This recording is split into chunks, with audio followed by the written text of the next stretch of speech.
The Everlasting Man by G.K. Chesterton. Chapter 4. God and Comparative Religion.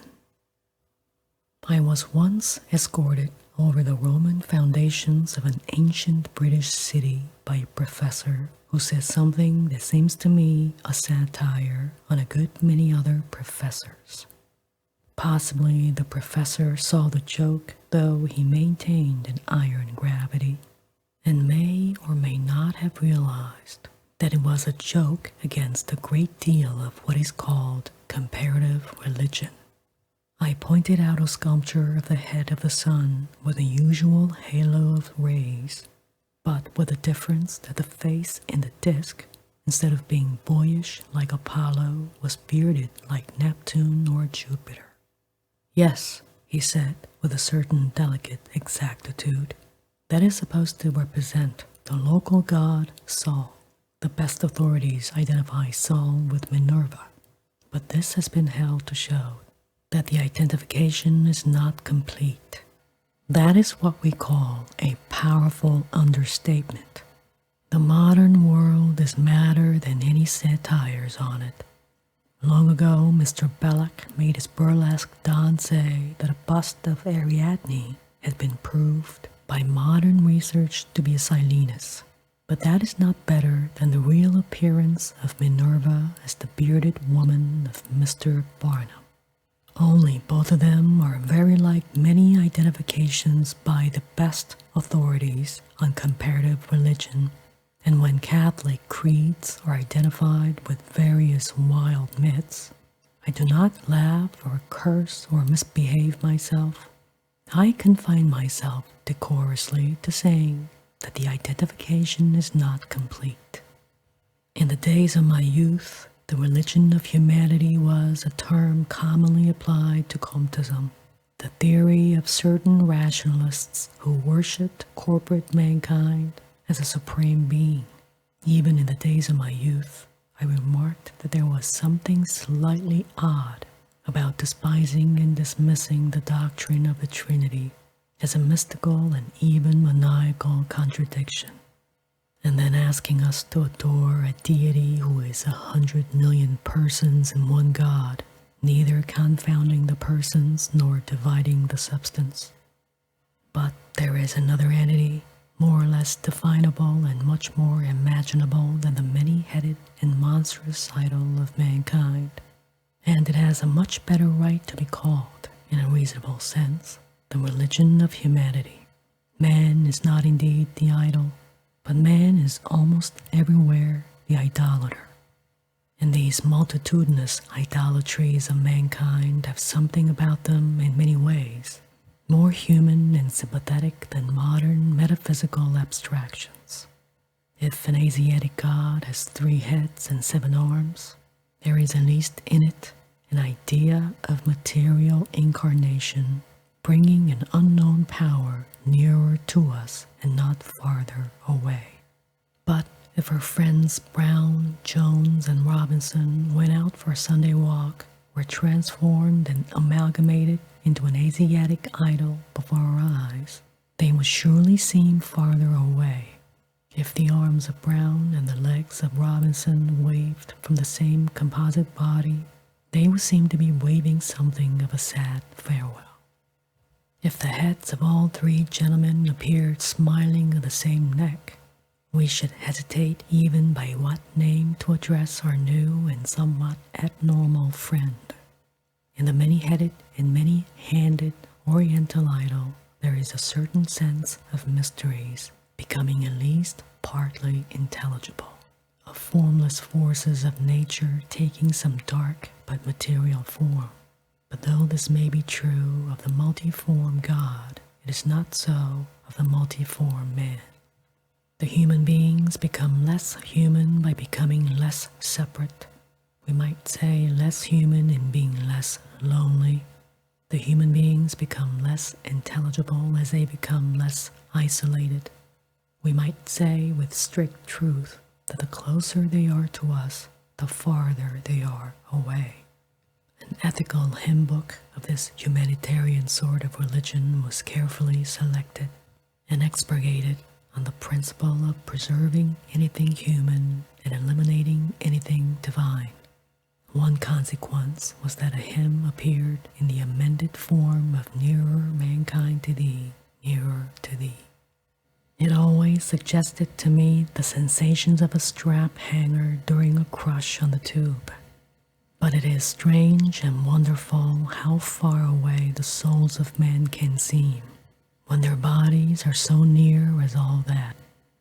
The human unity with which I deal here is not to be confounded with this modern industrial monotony and herding, which is rather a congestion than a communion.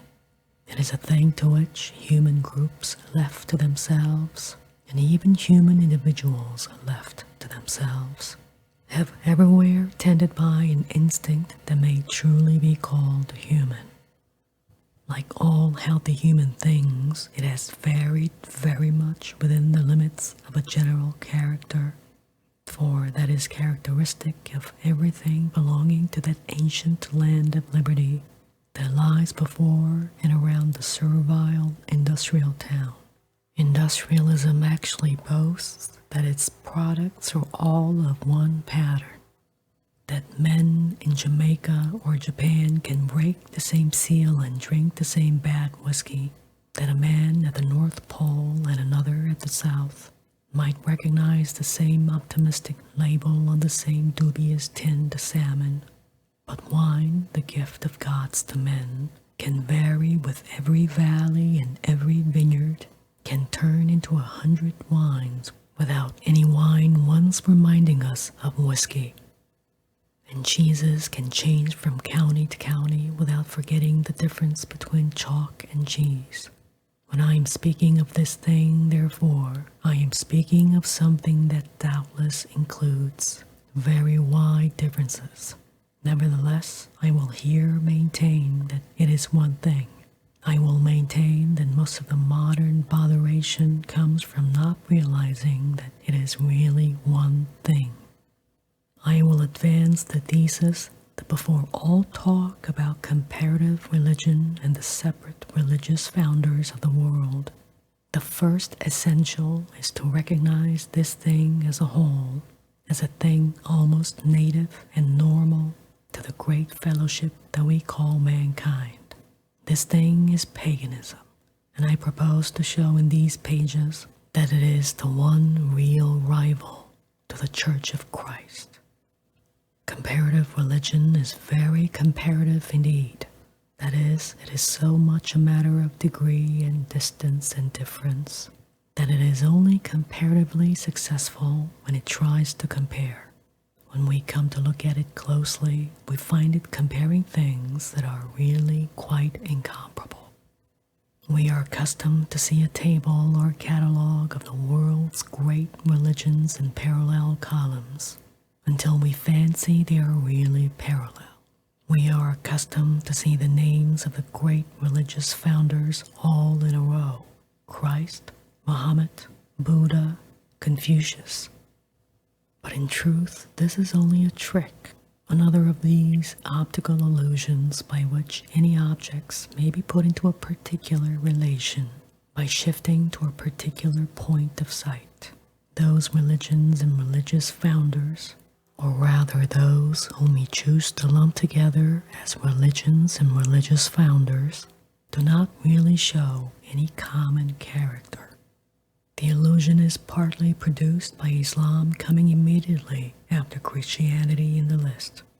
As Islam did come after Christianity and was largely an imitation of Christianity, but the other Eastern religions, or what we call religions, not only do not resemble the Church, but do not resemble each other. When we come to Confucianism at the end of the list, we come to something in a totally different world of thought. To compare the Christian and Confucian religions is like comparing a theist with an English squire, or asking whether a man is a believer in immortality or 100% American. Confucianism may be a civilization, but it is not a religion. In truth, the church is too unique to prove herself unique, for most popular and easy proof is by parallel, and here there is no parallel. It is not easy, therefore, to expose the fallacy by which a false classification is created to swamp a unique thing, when it really is a unique thing, as there is nowhere else exactly the same fact, so there is nowhere else exactly the same fallacy. But I will take the nearest thing I can find to such a solitary social phenomenon in order to show how it is thus swamped and assimilated. I imagine most of us would agree that there is something unusual and unique about the position of the Jews. There is nothing that is quite in the same sense an international nation, an ancient culture scattered in different countries but still distinct and indestructible. Now this business is like an attempt to make a list of nomadic nations in order to soften the strange solitude of the Jew. It will be easy enough to do it by the same process of putting a plausible approximation first and then tailing off into totally different things thrown in somehow to make up the list. Thus, in the new list of nomadic nations, the Jews would be followed by the Gypsies, who at least are really nomadic if they are not really national. Then the professor of the new science of comparative nomadics could pass easily onto something different, even if it was very different. He could remark on the wandering adventure of the English who had scattered their colonies over so many seas, and call them nomads. It is quite true that a great many Englishmen seem to be strangely restless in England. It is quite true that not all of them have left their country for their country's good. The moment we mention the wandering empire of the English, we must add the strange exiled empire of the Irish, for it is a curious fact to be noted in our imperial literature that the same ubiquity and unrest, which is a proof of English enterprise and triumph, is a proof of Irish futility and failure. Then the professor of nomadism will look round thoughtfully and remember that there was great talk recently of German waiters, German barbers, German clerks, Germans naturalizing themselves in England, in the United States, and the South American republics. The Germans would go down as the fifth nomadic race. The words wanderlust and folk wandering would come in very useful here, for there really have been historians who explained the Crusades by suggesting that the Germans were found wandering, as the police say, in what happened to be the neighborhood of Palestine.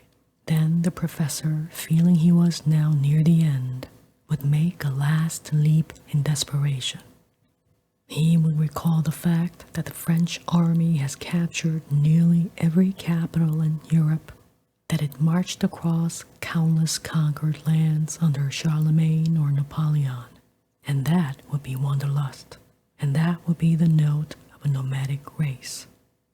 Thus, he would have his 6 nomadic nations all compact and complete, and would feel that the Jew was no longer a sort of mysterious and even mystical exception. But people with more common sense would probably realize that he had only extended nomadism by extending the meaning of nomadism, and that he had extended that until it really had no meaning at all.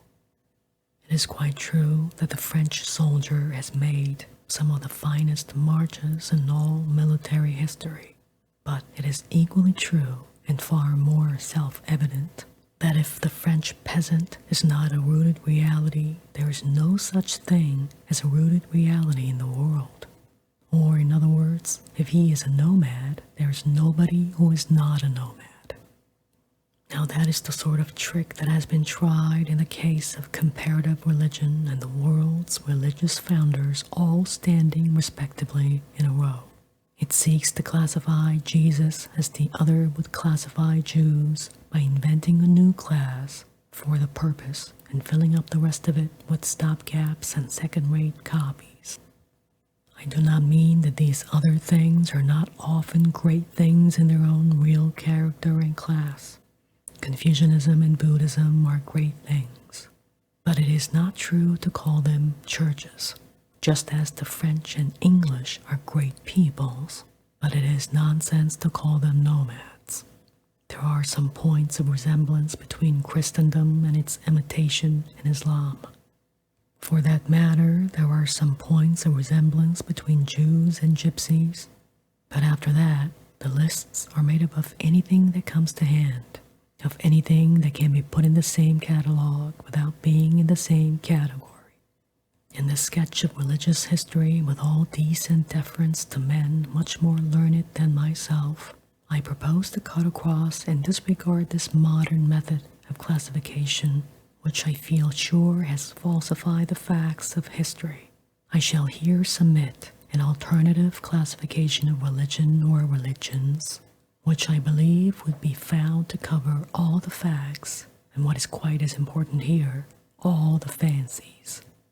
Instead of dividing religion geographically and as it were vertically into Christian, Muslim, Brahmin, Buddhist, and so on, I would divide it psychologically and in some sense horizontally into the strata of spiritual elements and influences that could sometimes exist in the same country or even in the same man. Putting the church apart for the moment, I should be disposed to divide the natural religion of the mass of mankind under such headings as these: God, the gods, the demons, the philosophers. I believe some such classification will help us to sort out the spiritual experiences of men much more successfully than the conventional business of comparing religions, and that many famous figures will naturally fall into their place in this way or are only forced into their place in the other. As I shall make use of these titles or terms more than once in narrative and allusion, it will be well to define at this stage for what I mean them to stand, and I will begin with the first, the simplest, and the most sublime in this chapter. In considering the elements of pagan humanity, we must begin by an attempt to describe the indescribable. Many get over the difficulty of describing it by the expedient of denying it, or at least ignoring it. But the whole point of it is that it was something that was never quite eliminated, even when it was ignored. They are obsessed by their evolutionary monomania that every great thing grows from a seed, or something smaller than itself. They seem to forget that every seed comes from a tree or from something larger than itself. Now there is very good ground for guessing that religion did not originally come from some detail that was forgotten because it was too small to be traced. Much more probably, it was an idea that was abandoned because it was too large to be managed. There is very good reason to suppose that many people did begin with the simple but overwhelming idea of one God who governs all, and afterwards fell away into such things as demon worship, almost as a sort of secret dissipation. Even the test of savage beliefs, of which the folklore students are so fond, is admittedly often found to support such a view. Some of the very rudest savages, primitive in every sense in which anthropologists use the word, the Australian Aborigines, for instance, are found to have a pure monotheism with a high moral tone. A missionary was preaching to a very wild tribe of polytheists who had told him all their polytheistic tales, and telling them in return of the existence of the one good God who is a spirit and judges men by spiritual standards. And there was a sudden buzz of excitement among these stolid barbarians, as of somebody who was letting out a secret, and they cried to each other, "Atahokan." He is speaking of Atahokan. Probably it was a point of politeness and even decency among those polytheists not to speak of Atahokan. The name is not perhaps so much adapted as some of our own to direct and solemn religious exhortation, but many other social forces are always covering up and confusing such simple ideas. Possibly the old gods stood for an old morality found irksome in more expansive moments. Possibly intercourse with demons was more fashionable among the best people, as in the modern fashion of spiritualism. Anyhow, there are any number of similar examples. They all testify to the unmistakable psychology of a thing taken for granted, as distinct from a thing talked about. There is a striking example in a tale taken down word for word from a Red Indian in California, which starts out with hearty legendary and literary relish. The sun is the father and ruler of the heavens. He is the big chief. The moon is his wife, and the stars are their children. And so on through a most ingenious and complicated story, in the middle of which is a sudden parenthesis saying that sun and moon have to do something because it is ordered that way by the Great Spirit who lives above the place of all. That is exactly the attitude of most paganism towards God. He is something assumed and forgotten and remembered by accident. A habit possibly not peculiar to pagans. Sometimes the higher deity is remembered in the higher moral grades and is a sort of mystery. But always, it has been truly said, the savage is talkative about his mythology and taciturn about his religion. The Australian savages indeed exhibit a topsy-turvydom such as the ancients might have thought truly worthy of the Antipodes. The savage who thinks nothing of tossing off such a trifle as a tale of the sun and moon being the halves of a baby chopped in two, or dropping into small talk about a colossal cosmic cow milked to make the rain, merely in order to be sociable, will then retire to secret caverns sealed against the women and white men, temples of terrible initiation, where, to the thunder of the bull roar and the dripping of sacrificial blood, the priest whispers the final secrets known only to the initiate, that honesty is the best policy, that a little kindness does nobody any harm, that all men are brothers, and that there is but one God, the Father Almighty, maker of all things visible and invisible. In other words, we have here the curiosity of religious history that the savage seems to be parading all the most repulsive and impossible parts of his belief and concealing all the most sensible and credible parts. But the explanation is that they are not, in that sense, parts of his belief, or at least not parts of the same sort of belief.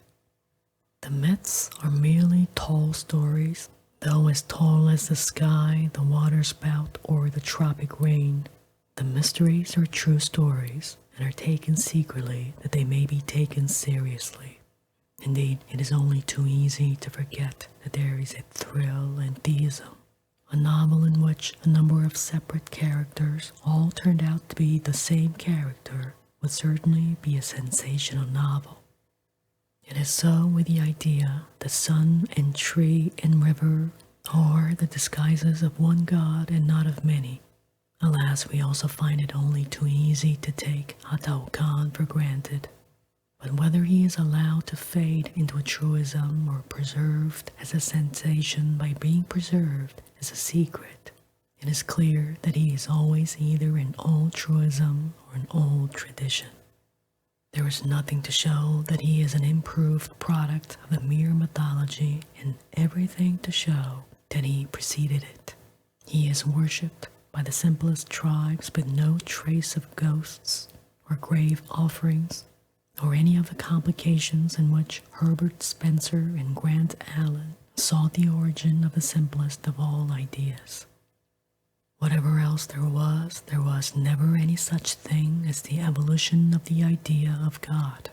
The idea was concealed, was avoided, was almost forgotten, was even explained away, but it was never evolved.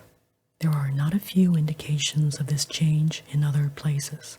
It is implied, for instance, in the fact that even polytheism seems often the combination of several monotheisms. A god will gain only a minor seat on Mount Olympus when he had owned earth and heaven and all the stars, while he lived in his own little valley. Like many a small nation melting in a great empire, he gives up local universality only to come under universal limitation. The very name of Pan suggests that he became a god of the wood when he had been god of the world.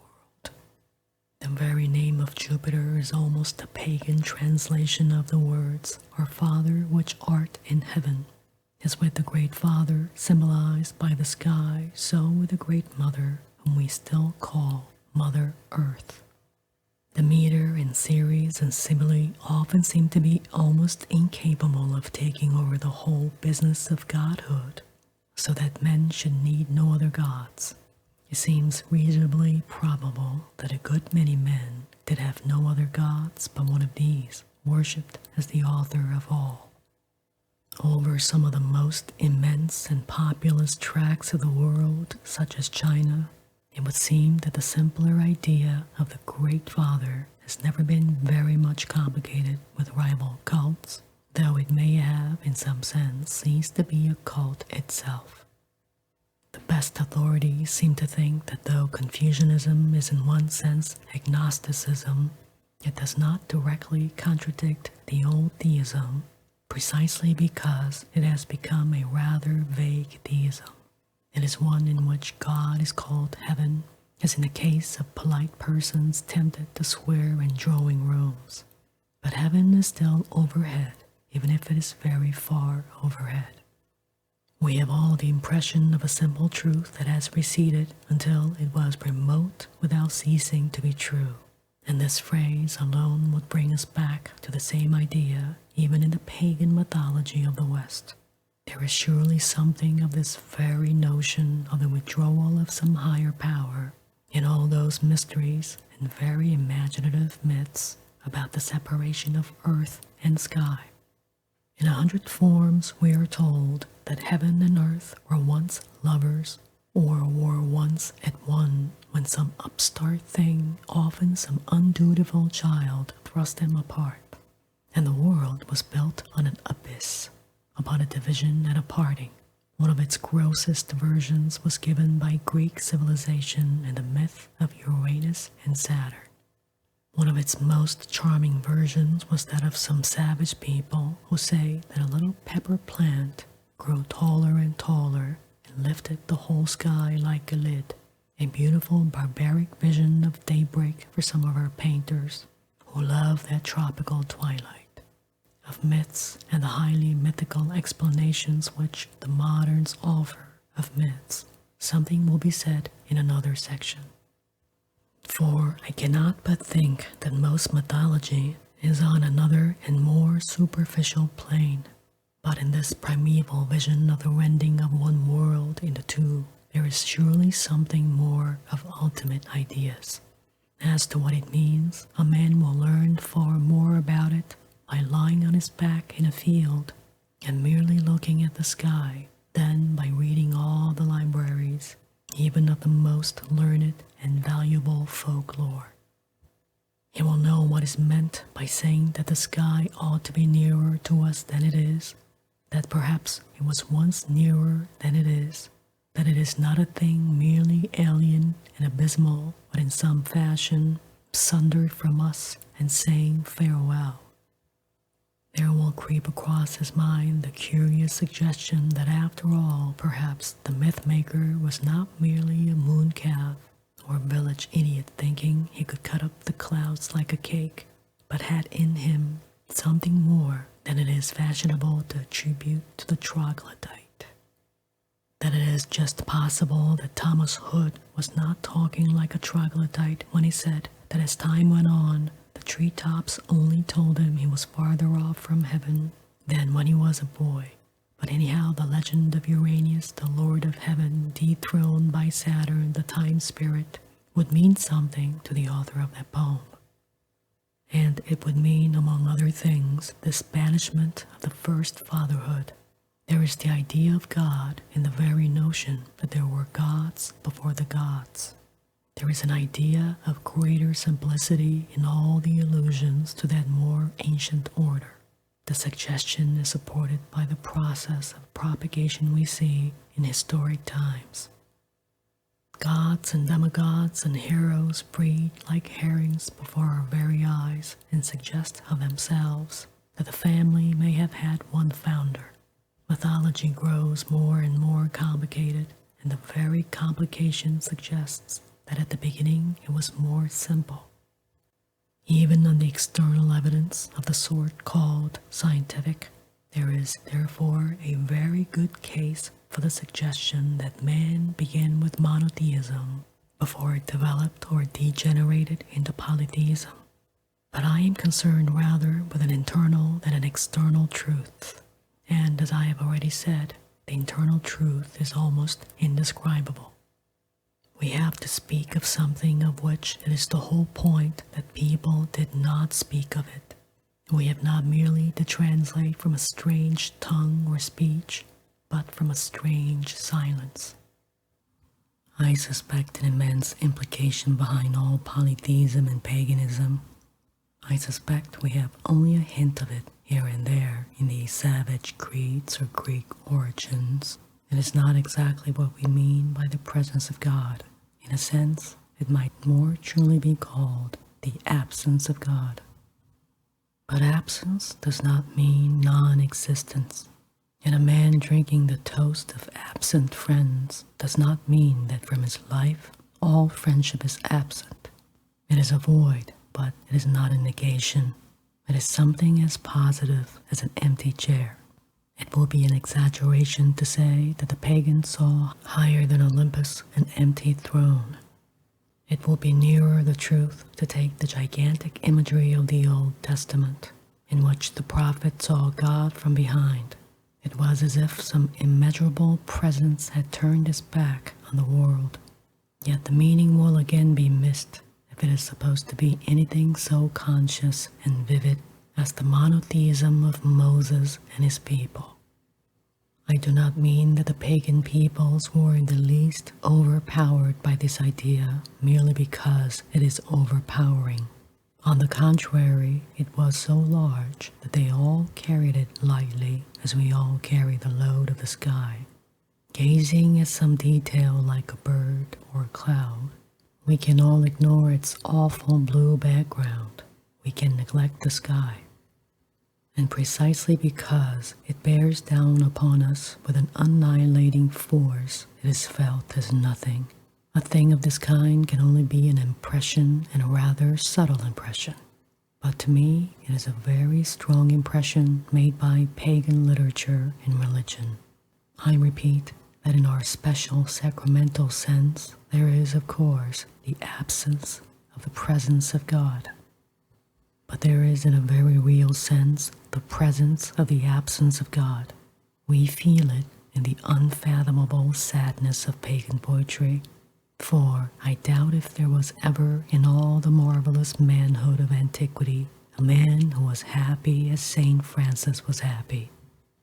We feel it in the legend of a golden age, and again in the vague implication that the gods themselves are ultimately related to something else, even when that unknown God has faded into a fate. Above all, we feel it in those immortal moments when the pagan literature seems to return to a more innocent antiquity and speak with a more direct voice, so that no word is worthy of it except our own monotheistic monosyllable. We cannot say anything but God in a sentence like that of Socrates bidding farewell to his judges. I go to die and you remain to live, and God alone knows which of us goes the better way. We can use no other word even for the best moments of Marcus Aurelius. Can they say, dear city of Cecrops, and canst thou not say, dear city of God? We can use no other word in that mighty line in which Virgil spoke to all who suffer with a veritable cry of a Christian before Christ in the untranslatable, O passi graviora dabit Deus is quoque finem. In short, there is a feeling that there is something higher than the gods. But because it is higher, it is also further away. Not yet could even Virgil have read the riddle and the paradox of that other divinity who is both higher and nearer. For them, what was truly divine was very distant, so distant that they dismissed it more and more from their minds. It had less and less to do with the mere mythology of which I shall write later. Yet even in this, there was a sort of tacit admission of its intangible purity when we consider what most of the mythology is like. As the Jews would not degrade it by images, so the Greeks did not degrade it even by imaginations. When the gods were more and more remembered only by pranks and profligacies, it was relatively a movement of reverence. It was an act of piety to forget God. In other words, there is something in the whole tone of the time suggesting that men had accepted a lower level and still were half conscious that it was a lower level. It is hard to find words for these things, yet the one really just word stands ready. These men were conscious of the fall if they were conscious of nothing else, and the same is true of all heathen humanity. Those who have fallen may remember the fall even when they forget the height. Some such tantalizing blank or break in memory is at the back of all pagan sentiment. There is such a thing as the momentary power to remember that we forget, and the most ignorant of humanity know by the very look of earth that they've forgotten heaven. But it remains true that even for these men there were moments like the memories of childhood when they heard themselves talking with a simpler language. There were moments when the Roman, like Virgil in the line already quoted, cut his way with a sword stroke of song out of the tangle of the mythologies. The motley mob of gods and goddesses sank suddenly out of sight, and the Sky Father was alone in the sky. This latter example is very relevant to the next step in the process.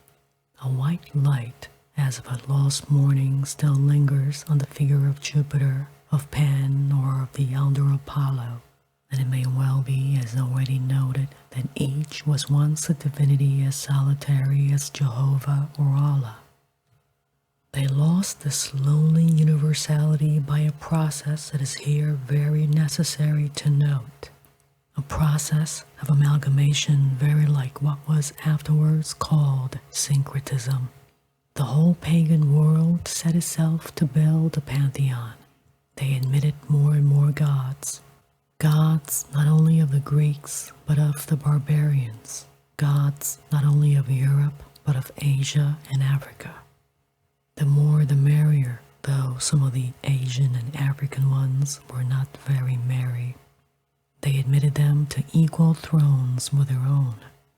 Sometimes they identified them with their own. They may have regarded it as an enrichment of their religious life, but it meant the final loss of all that we now call religion. It meant that ancient light of simplicity that had a single source, like the sun, finally fades away in a dazzle of conflicting lights and colors. God is really sacrificed to the gods. In a very literal sense of the flippant phrase, they have been too many for him. Polytheism, therefore, was really a sort of pool, in the sense of the pagans having consented to the pooling of their pagan religions. And this point is very important in many controversies, ancient and modern. It is regarded as a liberal and enlightened thing to say that the god of a stranger may be as good as her own. And doubtless the pagans thought themselves very liberal and enlightened when they agreed to add to the gods of the city or the hearth some wild and fantastic Dionysus coming down from the mountains, or some shaggy and rustic Pan creeping out of the woods. But exactly what it lost by these larger ideas is the largest idea of all. It is the idea of the fatherhood that makes the whole world one. And the converse is also true. Doubtless, those more antiquated men of antiquity who clung to their solitary statues and their single sacred names were regarded as superstitious savages benighted and left behind.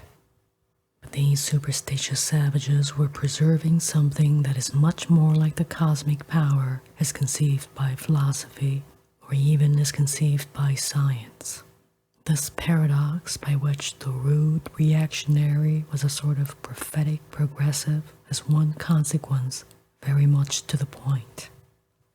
In a purely historical sense, and apart from any other controversies in the same connection, it throws a light, a single and a steady light, that shines from the beginning on a little and lonely people. In this paradox, as in some riddle of religion of which the answer was sealed up for centuries, lies the mission and the meaning of the Jews. It is true in this sense, humanly speaking, that the world owes God to the Jews. It owes that truth to much that is blamed in the Jews, possibly too much that is blamable in the Jews. We have already noted the nomadic position of the Jews amid the other pastoral peoples upon the fringe of the Babylonian Empire, and something of that strange erratic course of theirs blazed across the dark territory of extreme antiquity, as they passed from the seat of Abraham and the shepherd princes into Egypt and doubled back into the Palestinian hills and held them against the Philistines from Crete and fell into captivity in Babylon, and yet again returned to their mountain city by the Zionist policy of the Persian conquerors, and so continued that amazing romance of restlessness of which we have not yet seen the end. But through all their wanderings, and especially through all their early wanderings, they did indeed carry the fate of the world in that wooden tabernacle that held perhaps a featureless symbol and certainly an invisible God. We may say that one most essential feature was that it was featureless. Much as we may prefer that creative liberty which the Christian culture has declared and by which it has eclipsed even the arts of antiquity, we must not underrate the determining importance at the time of the Hebrew inhibition of images. It is a typical example of one of those limitations that did in fact preserve and perpetuate enlargement, like a wall built round a wide open space. The God who could not have a statue remained a spirit, nor would his statue in any case have had the disarming dignity and grace of the Greek statues then, or the Christian statues afterwards. He was living in a land of monsters. We shall have occasion to consider more fully what those monsters were, Moloch and Dagon and Tanit, the terrible goddess. If the deity of Israel had ever had an image, he would have had a phallic image. By merely giving him a body, they would have brought in all the worst elements of mythology, all the polygamy of polytheism, the vision of the harem in heaven. This point about the refusal of art is the first example of the limitations which are often adversely criticized, only because the critics themselves are limited. But an even stronger case can be found in the other criticism offered by the same critics. It is often said with a sneer that the God of Israel was only a god of battles, a mere barbaric lord of hosts, pitted in rivalry against other gods, only as their envious foe. Well, it is for the world that he was a god of battles. Well, it is for us that he was to all the rest only a rival and a foe. In the ordinary way, it would have been only too easy for them to have achieved the desolate disaster of conceiving him as a friend. It would have been only too easy for them to have seen him stretching out his hands in love and reconciliation, embracing Baal and kissing the painted face of Astarte, feasting in fellowship with the gods. The last god to sell his crown of stars for the soma of the Indian pantheon, or the nectar of Olympus, or the mead of Valhalla. It would have been easy enough for his worshippers to follow the enlightened course of syncretism and the pooling of all the pagan traditions. It is obvious indeed that his followers were always sliding down this easy slope, and it required the almost demoniac energy of certain inspired demagogues who testified to the divine unity in words that are still like winds of inspiration and ruin. The more we really understand of the ancient conditions that contributed to the final culture of the faith, the more we shall have a real and even a realistic reverence for the greatness of the prophets of Israel.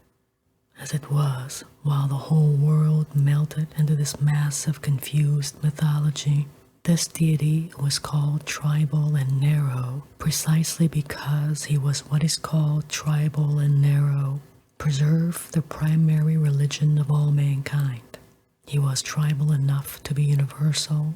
He was as narrow as the universe. In a word, there was a popular pagan god called Jupiter Ammon. There was never a god called Jehovah Ammon. There was never a god called Jehovah Jupiter. If there had been, there would certainly have been another called Jehovah Moloch. Long before the liberal and enlightened amalgamators had got so far afield as Jupiter, the image of the Lord of Hosts would have been deformed out of all suggestion of a monotheistic maker and ruler, and would have become an idol far worse than any savage fetish, for he might have been as civilized as the gods of Tyre and Carthage. And what that civilization meant we shall consider more fully in the chapter that follows, when we note how the power of demons nearly destroyed Europe and even the heathen health of the world. But the world's destiny would have been distorted still more fatally if monotheism had failed in the Mosaic tradition. I hope in a subsequent section to show that I am not without sympathy with all that health in the heathen world that made its fairy tales and its fanciful romances of religion. But I hope also to show that these were bound to fail in the long run, and the world would have been lost if it had been unable to return to that great original simplicity of a single authority in all things. That we do preserve something of that primary simplicity, that poets and philosophers can still indeed, in some sense, say a universal prayer, that we live in a large and serene world under a sky that stretches paternally over all the peoples of the earth, that philosophy and philanthropy are truisms in a religion of reasonable men. All that we do most truly owe under heaven to a secretive and restless nomadic people who bestowed on men the supreme and serene blessing of a jealous God. The unique possession was not available or accessible to the pagan world because it was also the possession of a jealous people. The Jews were unpopular, partly because of this narrowness already noted in the Roman world, partly perhaps because they had already fallen into that habit of merely handling things for exchange instead of working to make them with their hands. It was partly also because polytheism had become a sort of jungle in which solitary monotheism could be lost. But it is strange to realize how completely it really was lost. Apart from more disputed matters, there were things in the tradition of Israel which belong to all humanity now and might have belonged to all humanity then. They had one of the colossal cornerstones of the world, the Book of Job. It obviously stands over against the Iliad and the Greek tragedies. And even more than they, it was an early meeting and parting of poetry and philosophy in the morning of the world. It is a solemn and uplifting sight to see those two eternal fools, the optimist and the pessimist, destroyed in the dawn of time. And the philosophy really perfects the pagan tragic irony precisely because it is more monotheistic and therefore more mystical. Indeed, the Book of Job avowedly only answers mystery with mystery. Job is comforted with riddles, but he is comforted. Herein is indeed a type, in the sense of a prophecy, of things speaking with authority. For when he who doubts can only say, I do not understand, it is true that he who knows can only reply or repeat, you do not understand.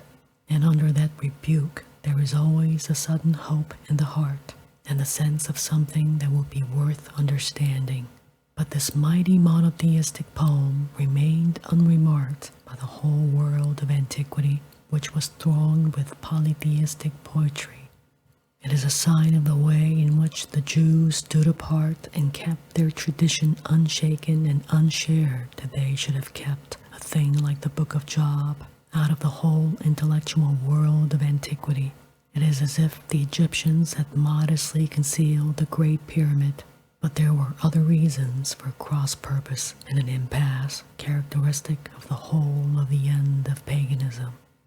After all, the tradition of Israel had only got hold of one half of the truth, even if we use the popular paradox and call it the bigger half.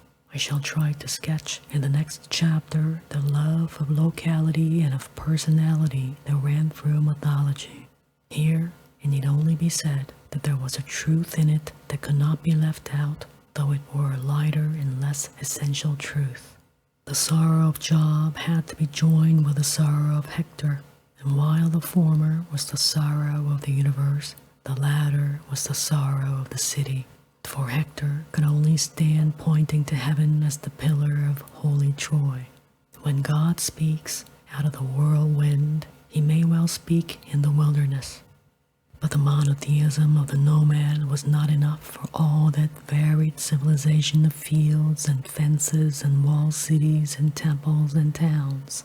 And the turn of these things also was to come when the two could be combined in a more definite and domestic religion.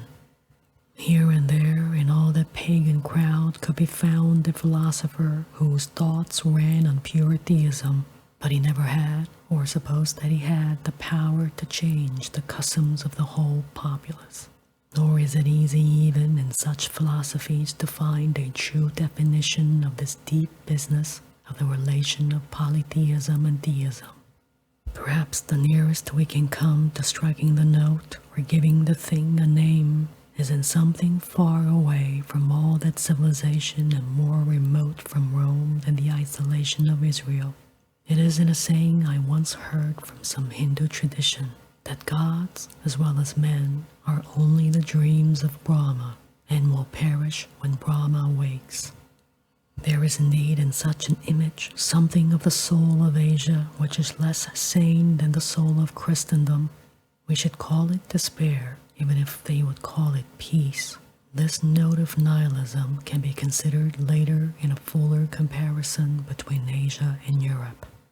It is enough to say here that there is more of disillusion in that idea of a divine awakening than is implied for us in the passage from mythology to religion.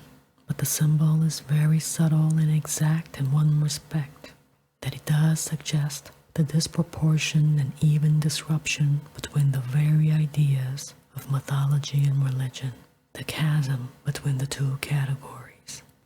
It is really the collapse of comparative religion that there is no comparison between God and the gods. There is no more comparison than there is between the man and the men who walk about in his dreams. Under the next heading, some attempt will be made to indicate the twilight of that dream in which the gods walk about like men. But if anyone fancies the contrast of monotheism and polytheism is only a matter of some people having one god and others a few more, for him it will be far nearer the truth to plunge into the elephantine extravagance of Brahman cosmology, that he may feel a shudder going through the veil of things, the many-handed creators, and the throned and haloed animals and all the network of entangled stars and rulers of the night, as the awful eyes of Brahma open like dawn upon the death of all.